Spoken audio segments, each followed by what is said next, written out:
5 years, you perpetuated a false claim that the nation's first black president was not a natural-born citizen. You questioned his legitimacy. In the last couple of weeks, you acknowledge what most Americans have accepted for years: the president was born in the United States. Can you tell us what took you so long? I'll tell you just very simple to say. Sidney Blumenthal works for the campaign and very close friend of Secretary Clinton. And her campaign manager, Patty Doyle, went to, during the campaign, her campaign against President Obama, fought very hard.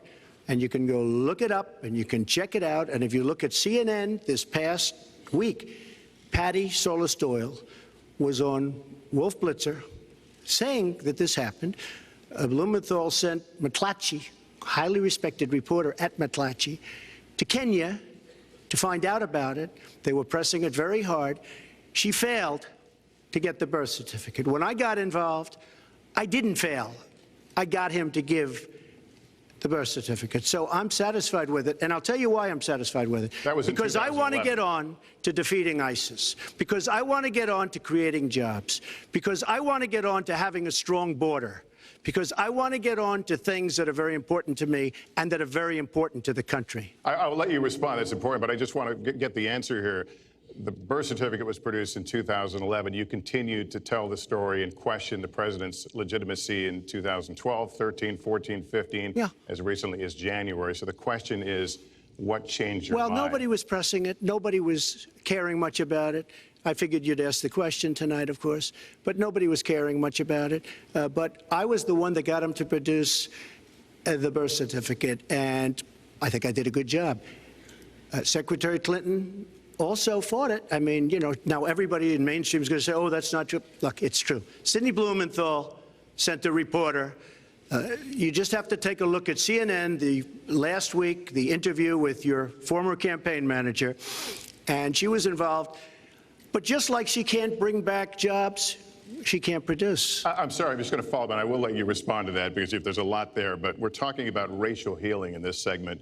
What do you say to Americans? Well, it was very, I say nothing. I say nothing because I was able to get him to produce it. He should have produced it a long time before. I say nothing. But let me just tell you, when you talk about healing, I think that I've developed very, very good relationships over the last little while with the African-American community. I think you can see that.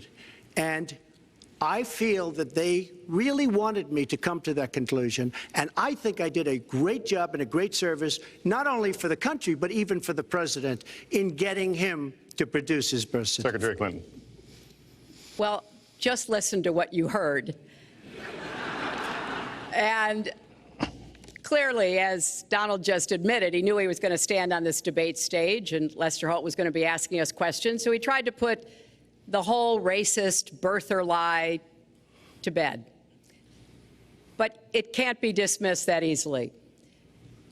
He has really started his political activity based on this racist lie that our first black president was not an American citizen. There was absolutely no evidence for it, but he persisted. He persisted year after year because some of his supporters, people that he was trying to bring into his fold, apparently believed it or wanted to believe it.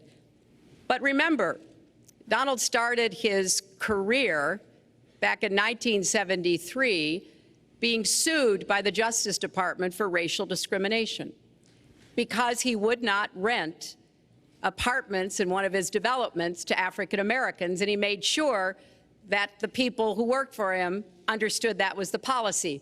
He actually was sued twice by the Justice Department. So he has a long record of engaging in racist behavior. And the birther lie was a very hurtful one. You know, Barack Obama is a man of great dignity, and I could tell how much it bothered him and annoyed him that this was being touted and used against him. But I like to remember what Michelle Obama said in her amazing speech at our Democratic National Convention. When they go low, we go high. And Barack Obama went high, despite Donald Trump's best efforts to bring him down. Mr. Trump,